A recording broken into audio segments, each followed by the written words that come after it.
Magandang araw po sa inyong lahat. Bago natin simulan ang kwento, ay muli ko lang pong hihilingin sa inyong mga mabubuting puso na pumindot ng like at mag-comment na rin ng kahit present man lang. Siguro naman hindi yun magdudulot sa inyo ng malaking perwisyo, di ba? Pindutin na habang nakikinig. Salamat sa iyo, katribo ah. Ipagpatuloy na natin ang kwento. Sa bahagi ng Level 3, Section C, ay makikitang pagod na pagod ang grupo nila Alex at Katemyong. Marami sa kanila ang sugatan at nanghihina.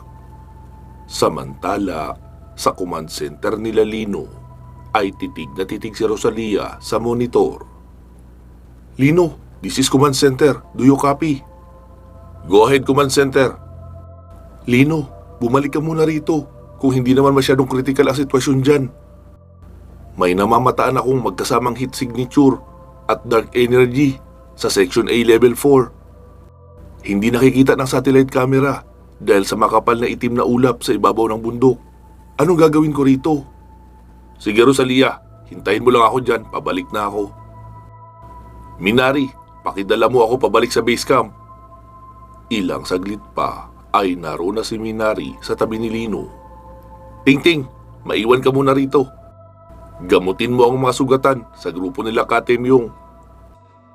Kuya Lino, ilobat na ako kanina pa.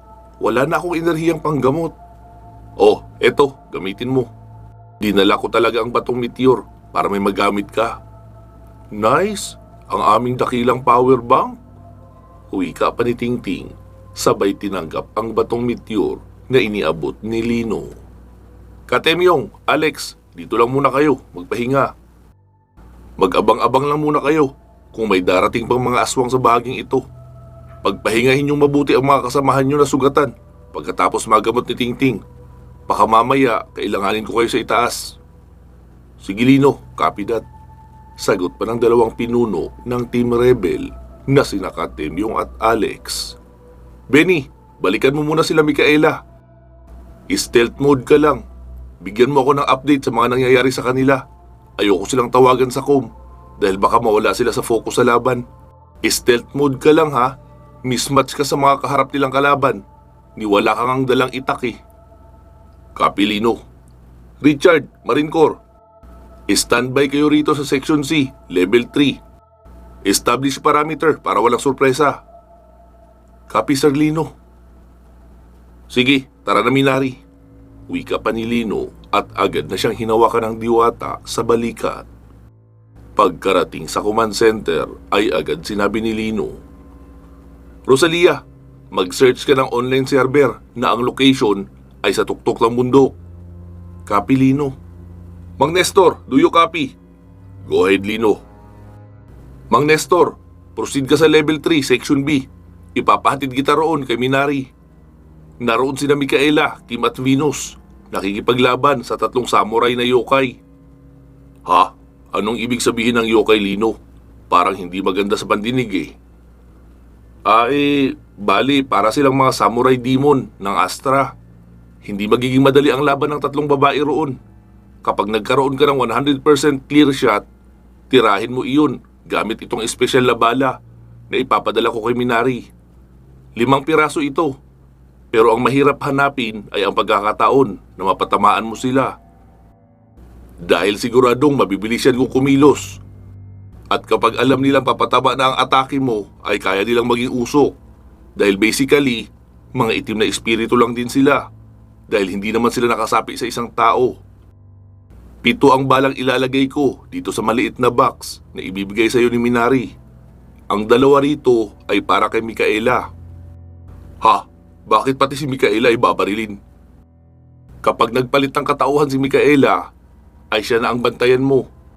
Aakyat siya sa kasunod na level ng bundok upang doon makipaglaban. Pero kapag nahirapan niyan doon, ay baka muling bumaba.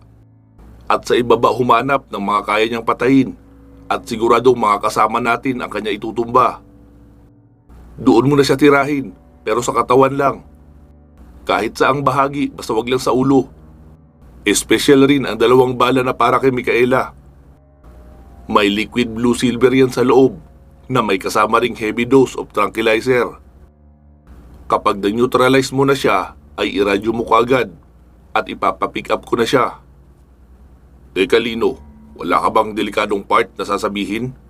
Para kasing madali lahat ng sinabi mo eh. Actually, may delikadong part dyan, Mang Nestor. Kahit nasa itaas ka ng puno, ay mapupuntahan ka at maamoy ni Micaela.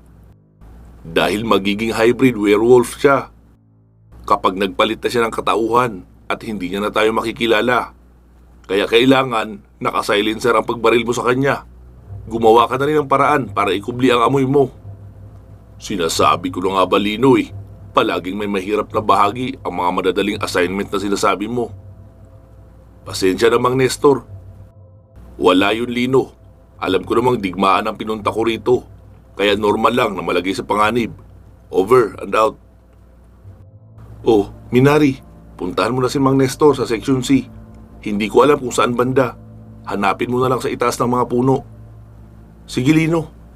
Wika pa ni Minari at agad nang nawala. Nagsalita naman si Rosalia. Lino, heto. Nakita ko na ang online server na pinapahanap mo. Sige, pasukin mo. Ito ang passcode. Saan yan galing? Tanong pa ni Rosalia. Mula sa isang kakampi natin na nasa loob. Ha? May kakampi tayo na naroon sa panig ng kalaban? Oo, si Roulette, yung assassin. Pero mag-iingat pa rin tayo sa kanya dahil hindi natin alam ang totoong motibo niya at hindi pa rin natin subok ang kanyang kredibilidad. Agad ipinasok ni Rosalia ang passcode at nakapasok na nga sila sa main server. Pumunta ka sa remote camera file. Level 4, Section A ang hanapin mo.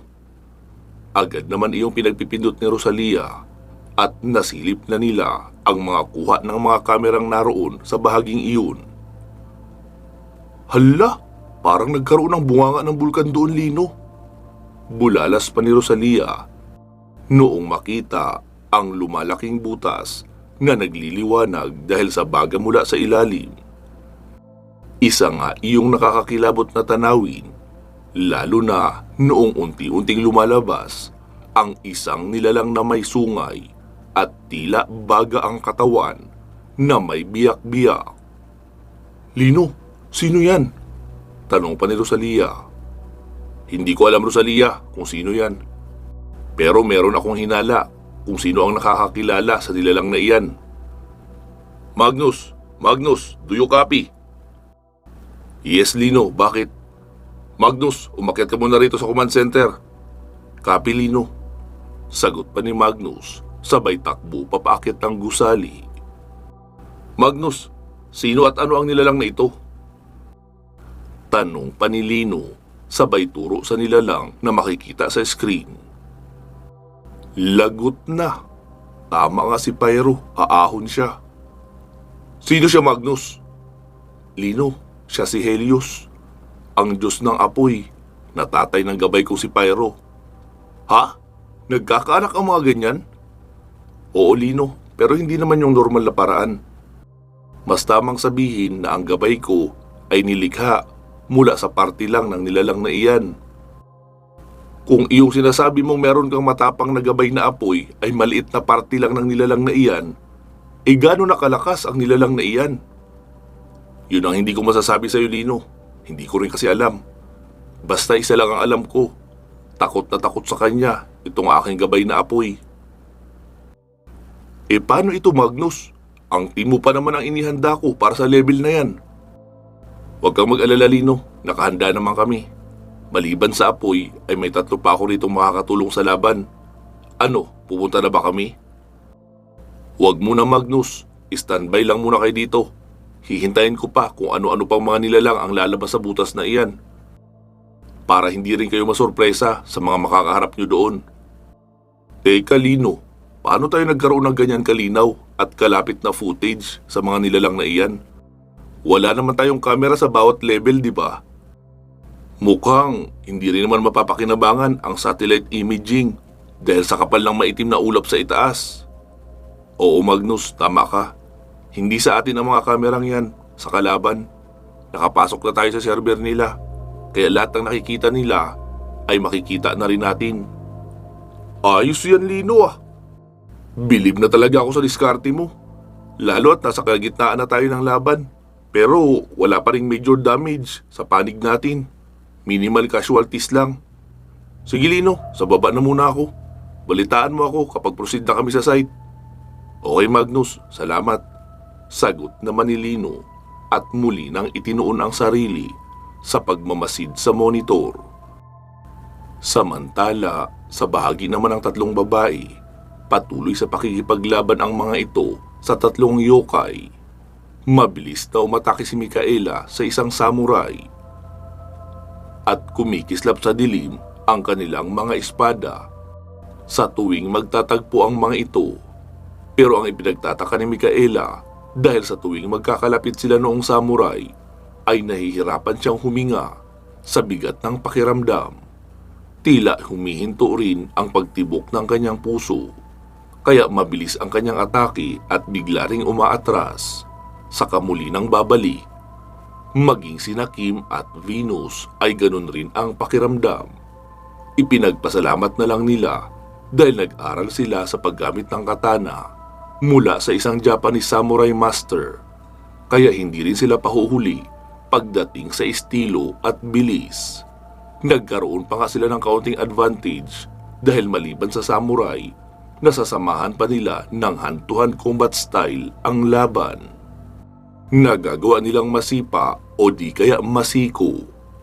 Samantala ang mga kalabang samurai ay puro katana lang talaga ang gamit sa pakikipaglaban. Biglang nagliwanag ng kulay pula ang bahagi ng mata noong samurai na kaharap ni Mikaela. Tila isang malakas na enerhiya ang inilabas noon, kaya nahilo si Mikaela. Saglit nawala ang kanyang paningin.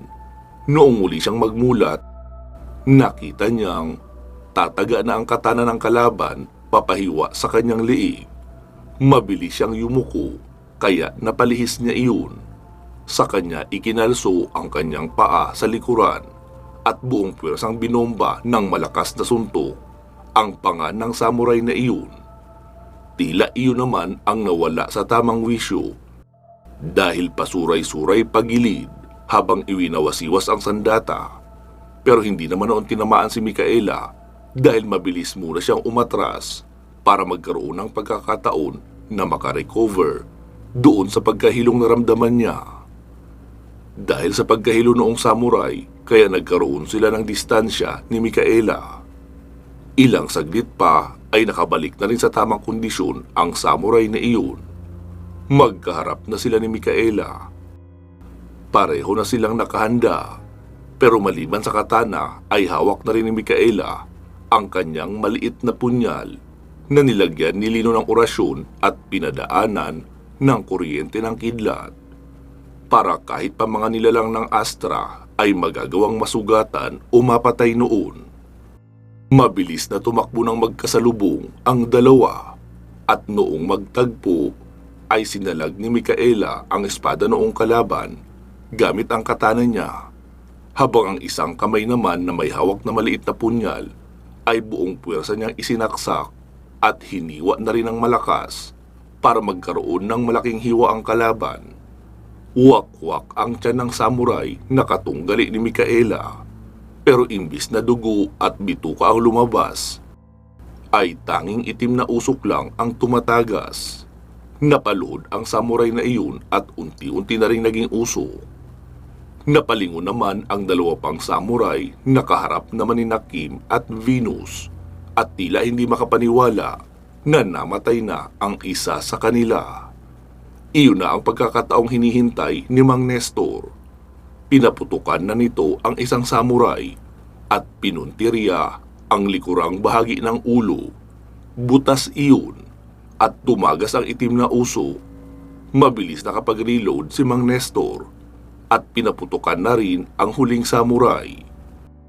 Dahil kasi sa naka-silencer naman ang rifle ni Mang Nestor, kaya hindi nalaman noong huling samurai na tinamaan ang ulo ng kasama niya. Kaya noong mapalingon siya roon ay sakto na rin ang pagtama ng bala sa gilid ng kanyang ulo. Napalugmok sa pagod ang tatlong babae habang sina Kim at Venus ay parehong nakahawak sa kanilang tagiliran na may malalim na hiwa mula sa katana ng samurai. Tumatakbo naman na lumapit si Benny at agad nilagyan ng benda ang mga babae sa kanilang mga sugat para hindi matagasan ng maraming dugo. Lino, this is Benny. Go ahead, Benny. Lino, tapos na ang laban dito. Sa wakas, napatay na ang tatlong samurai yokai na hindi kailangan gamitin ni Mikaela ang kanyang ikalawang persona. Benny, proceed na muna kayo sa level 3, section C para magamot ni Tingting ang mga sugat ng tatlo. Samahan mo muna sila doon. Mang Nestor, proceed ka sa level 4, section A. Safe distance ka lang. Magsisilbi ka lang munang mata sa perimeter. Nakikita ko naman dito kung anong meron doon. Pero kailangan pa rin natin ng mata sa bandang likuran kung may iba pa bang paparating. Okay, Lino, copy. Clea, pakipick up si Mang Nestor. Ilipat po sa section A, level 4. Sige, Lino. Sa bahagi naman ng section D, level 3, ay abala sa pakikipaglaban ang hukbo ng mga Nephalem. Nasa likuran naman nila ang grupo nila Kulas na nakaalalay din. Ilang saglit pa ay biglang nagring ang cellphone ni Lino. Nakita niyang ang known number na naman, kaya ang duda niya ay si Roulette uli iyon. Hello? Lino, ako ito. Bakit napatawag ka? Lino, paghandain mo ang team mo na pupunta ng section A level 4 dahil magpapalabas ako roon ng mahigit 100 zombies. Teka, bakit ka magpapalabas? Hoy Lino, baka nakakalimutan mo. Nasa panig ako ng kalaban at kailangan kong sundin ang fight strategy na sinasabi nila. Kung hindi, malalaman nilang traitor ako. Kaya magpasalamat ka at binabalaan kita in advance. Oh, relax ka lang. Naiintindihan ko naman. Tinatanong ko lang. Anong oras ka ba magpapalabas ng zombies? Ang utos sa akin, nabuksan ang hidden basement doon kapag may dumating na sa mga kasamahan mo. Ha? Nakukulangan pa ba sila kay Helios at sa hindi bababa sa 20 burhamin na lumabas galing Astra? Lino, correction. Mali ang mahigit 20 na sinasabi mo dahil hindi bababa sa 50 ang darating. Kaya marami pa ang lalabas. Abangan nyo lang. Anak ng tokwa yung mga boss mo ah. Hindi ba nila alam na ilan lang naman sa amin ang babaylan? 4 lang. Tapos napakarami ng pinapalabas nyong kalaban. Lino, mamaya na lang uli. Nagsisimula ng uminit ang ulo nila Gob at ni Mayor. Dahil masyado ka raw magaling magplano ng mga pag-atake. Parang may pantapat ka raw palagi sa bawat inilalabas namin. Lino, in 15 minutes, lalabas na ang mga zombies. Nagbago na naman ang plano nila. Paghandaan nyo na lang. Bye. Mabilis na pagsasalita pa ni Roulette at agad na ring pinatay ang tawag. Mahal, sino yun? Tanong pa ni Rosalia. Si Roulette, magpapalabas daw sila ng hindi bababa sa 100 zombies sa section A level 4. Ha? Bakit ang dami naman? Abay malay ko. Galit na daw si Mayor dahil natatalo daw natin lahat ng inilalabas niya. Anong gagawin natin? Ako na ang bahala sa pag-iisip ng solusyon, Rosalia. Bumalik ka na sa monitor. Abangan mo kapag umabot na sa mahigit 50 ang burhami na lumalabas mula doon. Sige, Lino.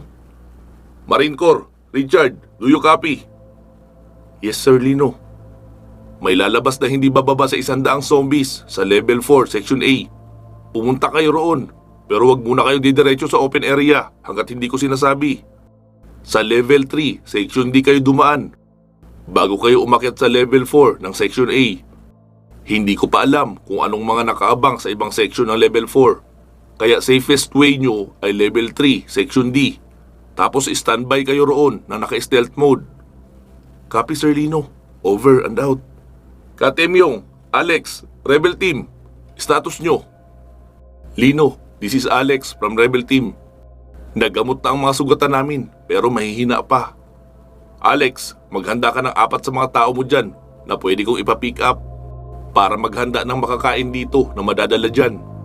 Baka kakailanganin do kayo mamaya sa section A level 4. Kapilino, nakahanda na ang 4 na tauhan ko. Okay Alex, hintayin nyo na lang ang pick-up dyan. Clea, naihatid mo na ba si Mang Nestor sa Section A? Oo Lino. Sige, paki-pick up na ang 4 na tauhan ni Alex na nasa Level 3, Section C, para kumuha ng pagkain dito sa base. Hintayin mo na rin sila at muling ibalik sa Section C. Okay Lino, sagot pa ni Clea. Mang Nestor, do you copy? Copy Lino. Mang Nestor, status dyan. Wala pa masyadong movement Lino, maliban sa nakikita kong paisa-isang usok na lumalabas sa butas, tapos mabubuo na parang malaking hugis tao. Nakakatakot ang muka. Maliban doon, clear pa ang perimeter. Mang Nestor, paki-examine ang site, kung saan ang posibleng location ng hidden basement dyan, kung saan nakatago ang mga zombies na ilalabas nila maya-maya. Para kung kaya natin, ay pasabugin na natin agad ang basement na iyon para wala nang zombies ang makalabas. Sige Lino, hanapin ko. Copy that Mang Nestor. Kulas, this is Lino. Status nyo dyan. Lino, si Kulas ito. Ito, nakikipagbayuhan pa. Nakafocus ang team ng mga Nepalim sa bagong labas ng mga halimaw. Mas nakakatakot ang mga iyon. Mabuti na lang dahil nakatumpok sila sa isang bahagi. Kami ngayon ang humaharap sa mga natirang Minotaur. Bay Kulas! Back up muna! Mamaya na kayo mag-usap! Sigaw pa ni Mancio na naroon sa itaas ng ulo ng isang Minotaur, nakakapit, habang iwinawasiwas siya para mailaglag. Lino, mamaya na tayo mag-usap. Balitaan na lang kita kapag tapos na kami rito. Wika pa ni Kulas at agad nang tumakbo para sugurin ang Minotaur na kinakalaban ni Mancio. Bago makalapit ay bumigkas ng orasyon si Kulas at ang kanyang pangkaraniwang itak ay nagpalit ng anyo. Biglang naging puting espada. Iyong bigay sa kanya dati ni Kanzu. Mabilis siyang tumakbo at dinaanan ang Minotaur. Nakita naman siya noon at buong puwersang sinalubong ng isang malakas na pagsunto. Yumuko ng mababa si Kulas at nailagan niya ang suntok na iyon. Noong makalapit ay tinaga niya ang hita noong malaking nilalang. Nagawa niya iyong maputol, kaya malakas na umatungal ang nilalang na iyon habang papabagsak. Mabilis namang tumalon si Mancio, sabay rolling pagkalapag sa lupa para mabawasan ang impact. Binalikan ni Kulas ang Minotaur at tinagpas na ang leeg. Bay Kulas, baka meron ka pang ibang natatagong kapangyarihan dyan. Pwede mo nang ilabas. Masyado nang marami ang mga halimaw na lumalabas sa butas. Hindi tayo matutulungan dito ng mga Nephalim. Mas malalaki at mababangis din ang mga kinakaharap nila sa unahan. Wika pa ni Mancio.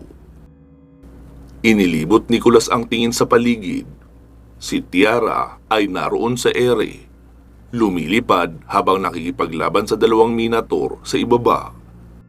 Pero hirap iyong makalapit dahil mabilis kong magwasiwas ng kanilang sandata ang mga iyon. Si Tatang Perling naman ay buong husay na humahampas ng kanyang tungkod. Pero dahil sa dami ng kalaban, kaya ilang beses na ring tinamaan ng malakas na sipa at napatalsik sa puno. Si Alim naman ay panay ang ilag at palipat-lipat ng cover sa mga puno para mailagan ang atake ng isang malaking Minotaur na may dalang sandatang palakol. Maging si Hodor at ang pamilya nito ay lumalaban sa mga agta at iba pang Minotaur. Pero 3 laban sa isa ang labanan. Bay Kulas! Ano na? Ngayon na natin kailangan ng himala! Sigaw pang muli ni Mancio habang sumasaksak sa kaharap na Minotaur.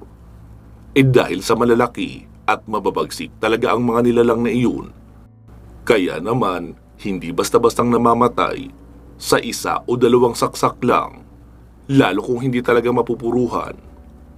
Bay Mancio, kuberan mo muna ako saglit. May gagawin lang ako. Wika pa ni Kulas, sabay lumuhod sa harap ng isang malaking puno. Hiniwaan niya ang kanyang magkabilang palad at inilapat sa lupa. Inang kalikasan, hinihiling kong muli mong ipahiram sa akin ang kapangyarihan at tinik ng kalikasan para mapagtagumpayan namin ang misyong iniatas mo. Ilang saglit pa ay nagliwanag na ang lupang pinaglapatan ni Kulas ng kanyang palad at may boses na nagsalita sa kanyang isipan.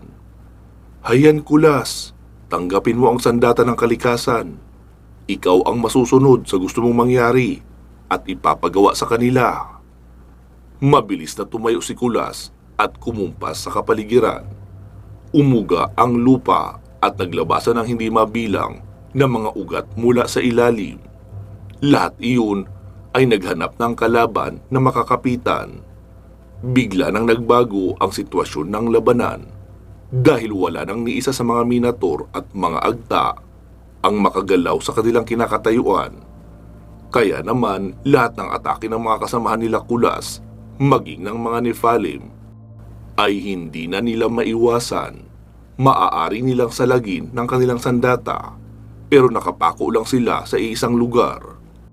Kaya doon na lalong humataw sa pag-atake ang mga kasamahan ni Kulas, pati na ang mga Nephalim. Nagpalabas si Kulas ng ginintoang latigo sa kanyang kamay at kasama ng umatake sa mga malalaking kalaban. Kahit nakapako na sa kinakatayuan ay mabangis pa rin ang mga halimaw at mga minator. Gamit ang kanilang sandata ay nagawa nilang pagpuputulin ang mga ugat ng kahoy na nakapulupot sa kanilang mga paa.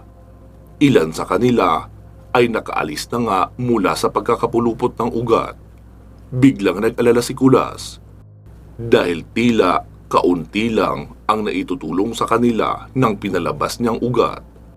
At muli na namang babalik sa pagiging mahirap ang sitwasyon. Muling kumumpas sa hangin si Kulas at muling may lumabas na mga ugat. Pero hindi na iyon pangkaraniwang ugat. Dahil maliban sa mas matibay, marami na rin iyong tinik na diretsyong tumutusok sa makunat na balat ng mga halimaw. Kaya kanya-kanyang atungal na ang mga halimaw na iyon. Pilit nilang pinagtatagpas ang mga ugat. Pero hindi nahinto ang mga ugat sa pagpulupot sa kanilang binti at hita. Nagtuloy na iyon sa pagpulupot sa kanilang buong katawan. Kaya maging ang mga kamay nila ay hindi na nila maigalaw. Nagkakaroon pa iyon ng mga sangasangang ugat na pumapasok sa lahat ng butas ng kanilang katawan at sumisipsip ng kahit anong likido sa loob o maging itim na enerhiya ay hinihigop rin hanggang sa tuluyang natuyo ang mga halimaw sa kahinila na ng mga ugat pailalim ng lupa. Dahil sa ginawa ng mga ugat ay natalo na ang lahat ng mga malalaking halimaw na kinakalaban nila Kulas at grupo ng mga Nephalim. Lino, do you copy? Oh, Kulas, update. Tapos na kami rito, Lino. Pero, bukas pa ang portal. May lumalabas pa rin na itim na usok mula sa ilalim. Kaya narito pa kami nakapalibot, inaabangan kung may mabubuo pang halimaw. Hinihingal na wika pa ni Kulas. Kulas, papuntahin mo rito si Tiara. May ipapadala ako dyan. Isabog nyo sa gitna ng portal para sumara. Okay, Lino. Tiara, back to base ka raw muna, sabi ni Lino. Wika pa ni Kulas. Tumango naman si Tiara at agad nawala. Makalipas ang wala pang 5 minuto, ay nakabalik na ito agad dala ang isang bag. Kulas, palayuin mo muna lahat ng mga kasama nating engkanto dyan. Asin at abo mula sa kahoy na ginamit sa isang simbahan ang laman niyan. Ihagis mo sa gitna ng butas at bago pa tuluyang pumasok ay barilin mo para kumalat sa buong butas ang abo. Lino, wala kaming dalang baril. Sumagot naman si Alim. Bay Kulas, pwede naman siguro kung sibat na lang. Basta mapasabog lang ang laman ng plastik, di ba? Sige, ikaw na bahala Bay Alim. Uwi ka pa ni Kulas, sabay inihagis na ang supot sa gitna ng butas. At bago pa nga tuluyang pumasok, ay agad nang nasa pool ng kahoy na ginawang sibat ni Alim at kumalat na nga ang asin at abo na laman noon. Nakarinig sila ng malalakas na angil mula sa ilalim pero wala naman silang makita dahil madilim at puro lang itim na usok ang umaangat. Hanggang sa unti-unti na iyong sumasara, nakahinga ng maluwag ang lahat matapos tumahimik ng kapaligiran. Pansamantala muna natin puputulin dito itong ating kwento. Magsama-sama tayong muli sa part 213. Inaanyayahan ko po kayo na pakinggan ang kwento ng mga sumama sa digmaan na ito, gaya ng lihim ng medalyon na pinagbibidahan ng grupo ni Magnus, Isla de Peligro na pinagbibidahan naman ng grupo ni Kulas at Mancio, at ang Birador na pinagbibidahan ni Rafael, Benny at Micaela. Mahaba ang kwentong ito dahil aabot hanggang part 239. Ilalagay ko na lang po ang link ng bawat playlist sa description para kapag nakinig kayo ay tuloy-tuloy. Maraming salamat po sa inyong pagtangkilik sa lahat ng ating ina-upload dito at doon sa ating main channel na Katotohanan at Misteryo. Mag-iingat po kayo palagi at hanggang sa muli.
Bago po natin tapusin ang videong ito, ay pasalamatan muna natin ang ating mga major sponsors na sina Ma'am Aida Lassie Metcalfe ng Qatar, Ma'am Connie Matias Narumi ng Japan, Ma'am Bernadette Arcalas ng Cooks Island, Ma'am Brittany ng Germany, at sa pinakabago nating sponsor na si Ma'am Rosemary Debrien. Maraming salamat po sa inyong suporta sa proyekto ng ating channel. Alam nyo naman siguro na may tinutulungan tayong mga bata para magkaroon din sila ng magandang kinabukasan. Naway patuloy pa kayong biyayaan ng ating puong may kapal at bigyan ng malusog na pangangatawan upang maipagpatuloy nyo rin ang pagtulong sa kapwa. Pinapasalamatan din po natin ang lahat ng mga naka-join sa ating channel membership. Maraming salamat din po sa inyong lahat. At sa ating mga tagapakinig, kahit like and comment lang po, ay ayos na rin iyon bilang tulong nyo sa ating channel. Kaya sana huwag nyo na rin ipagkait. Yun lang po. Mag-iingat po kayo palagi. At hanggang sa muli.